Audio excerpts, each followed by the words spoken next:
While there's never been a time in modern history when there have been so many openly transgender celebrities, coming out as transgender under the harsh glare of the spotlight takes a special kind of courage. We're here to show you a variety of transgender stars who transitioned after they were famous. On December 1st, 2020, the actor known for hit movies as Juno and Inception took to Instagram to share a message. There, Elliot Page wrote, "I am trans. My pronouns are he, they." He went on to say that he identified as non-binary, which the Human Rights Campaign defines as someone who does not identify exclusively as a man or a woman. "I feel lucky to be writing this, to be here, to have arrived at this place in my life. I can't begin to express how remarkable it feels to finally love who I am enough to pursue my authentic self. All trans people who deal with harassment, self-loathing, abuse, and the threat of violence every day, I see you, I love you, and I will do everything I can to change this world for the better." Prior to announcing his transition, Page had been starring in Netflix superhero series The Umbrella Academy. In response to Page's coming out, Netflix responded via Twitter, "So proud of our superhero." Not long after, Entertainment Tonight announced that Page would be returning as Vanya Hargreaves for the third season. Laura Jane Grace is known for leading the punk band Against Me, which she founded in the late 1990s. In 2012, she officially came out as transgender, becoming a rock music trailblazer in the process. In a Rolling Stone profile that served as her public coming out, she admitted she was uncertain. "Even now, there's a part of me that's not convinced I know what the I'm doing, but there's another part of me that's completely 100% sure." Since then, Grace has experienced an artistic renaissance, including the critically acclaimed Against Me album, Transgender Dysphoria Blues, her side project, Laura Jane Grace and the Devouring Mothers, the Emmy-nominated docuseries True Trans with Laura Jane Grace, her 2016 memoir, Tranny, and her 2020 solo album, Stay Alive. She told Entertainment Weekly that one downside of her journey has been the need to endlessly repeat her transition story. "I'll do interviews and it's like time traveling 7 years. I have to approach every interview like nobody knows what I'm talking about." Chaz Bono's TV debut came when he was just a kid, making adorable appearances on the 1970s variety show hosted by parents Cher and Sonny Bono. He was 40 when, in 2009, he underwent gender reassignment surgery to become a transgender man, a process he candidly discussed with ABC News. "This is how I was born. I mean, there's no doubt in my mind. It's actually pretty simple if you look at it. We all in the womb start out as female, and then hormones come, and we either stay female or we become male. I think of it as hormones that, went in the brain but not in the body, and that's all being transgender is. It's just that the sex of your body and the gender of the brain don't match up." Cher has been supportive, but it came as quite a shock to her at first. She went ballistic and, for a couple days, but very quickly came around. Arguably the most famous transgender celebrity there is, Olympic gold medalist Caitlyn Jenner made headlines around the world when she announced her transition. 2 years after transitioning, the Keeping Up with the Kardashians star spoke about the experience in a 2017 interview with The Guardian. When asked if she was interested in landing her own reality show, Jenner blew it off, saying, "Oh, I don't care about that stuff." According to Jenner, reality TV didn't occur to her when she transitioned. "My intentions were number one, to calm my soul, to deal with this issue and be myself. This woman had lived inside me for 65 years. It's time for her to live. Let's give her a shot and see what she could do." Jenner shared that prior to her public coming out and transition, she experienced the joy of having children and competing in the Olympic and Pan American Games. Now her life has a new focus. She said, "This woman, it's her turn, and that platform I have. Can I make a difference in the world?" In 2015, TLC viewers met teenager Jazz Jennings, who opened her life to reality TV on the series I Am Jazz. By then, Jennings was no stranger to the spotlight. Back in 2007, Jennings was interviewed by Barbara Walters with her parents, revealing that she'd been identifying as female since she was a toddler. At the time of the TLC show's launch, a then 14-year-old Jennings opened up to ABC News about her apprehensions on starting high school, a process that would be filmed for the show. "I'm a little bit worried because I'm not sure if people are going to be fully accepting. I've noticed that boys are less accepting than girls." Jennings also shared her thoughts about why she wanted to share her life on television. "I just want to be as open as I can. It will show other people that being transgender is okay. It's not something negative at all. It's something that I embrace, that my family embraces, and we just live our life. We face the challenges, we conquer them, and we move on." Due to this sentiment, it goes without saying that Jennings has become one of the foremost young transgender role models of the 21st century. Do people treat you differently when they know you're transgender? Yes, they do. They don't understand what the concept means. In 1999, siblings Lilly and Lana Wachowski broke into the Hollywood scene as co-directors of The Matrix, which evolved into a blockbuster trilogy. In 2012, Lana came out as transgender, with Lilly making her own announcement in 2016. Interviewed by The New Yorker after coming out, Lana admitted, "My biggest fears were all about losing my family. Once they accepted me, everything else has been a piece of cake."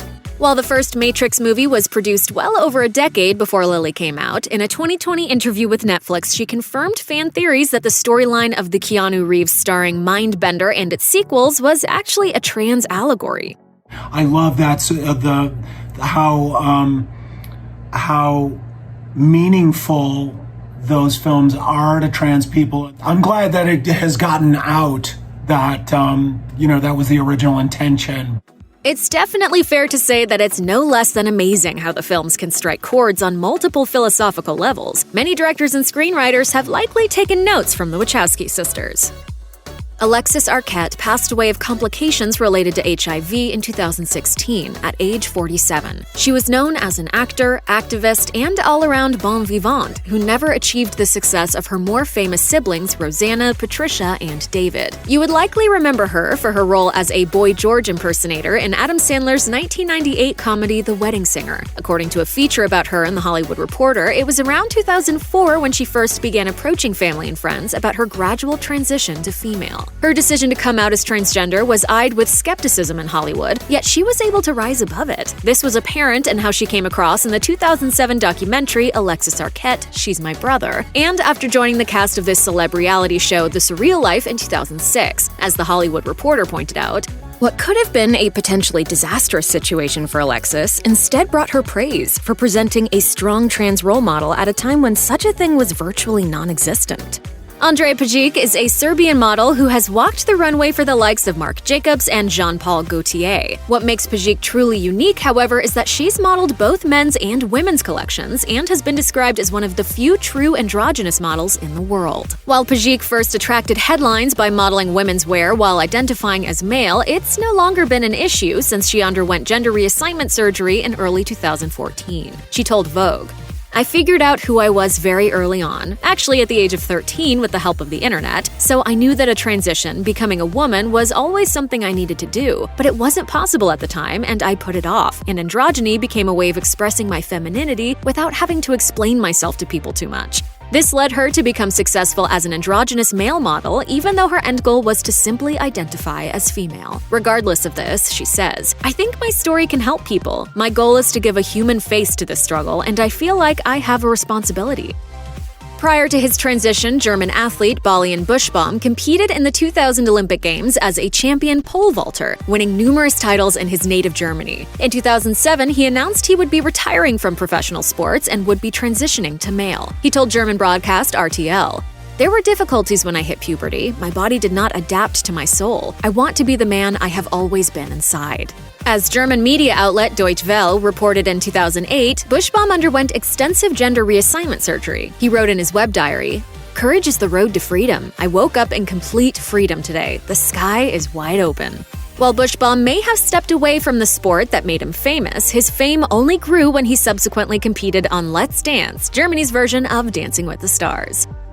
Chelsea Manning made headlines when, as a U.S. Army intelligence analyst posted in Iraq, she sent classified military documents to WikiLeaks. She told ABC News that she leaked the classified information because she felt she had a responsibility to the public, particularly when it came to counterinsurgency military operations that resulted in the deaths of civilians. She was subsequently sentenced to 35 years in prison. She began transitioning to female while housed in a male military prison. In January 2017, Manning's sentence was commuted by President Barack Obama shortly before he left office. I feel very comfortable that justice has been served and that a message has still been sent. However, Manning's refusal to cooperate with the ongoing investigation into WikiLeaks founder Julian Assange led her to be found in contempt and thrown back behind bars. Manning was ultimately released in March 2020 when a judge determined there was no longer a need for her incarceration. Manning's story, both her whistleblowing and the gender dysphoria that led to her transition, were chronicled in the 2019 documentary XY Chelsea.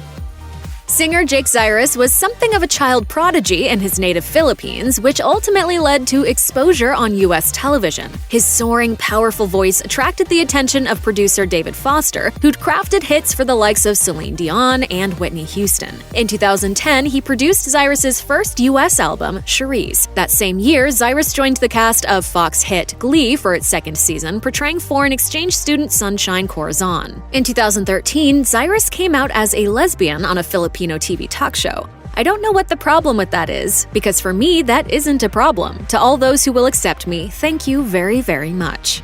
More headlines came in 2017 when the singer announced he'd changed his name to Jake Zyrus, signaling a change to his gender identity. He told USA Today, "When I thought about finally coming out as a transgender man, I didn't think a lot of people would actually agree to it and accept me, but I was surprised with the love and support. So I've been doing great. I've been feeling good about everything. I've been happy."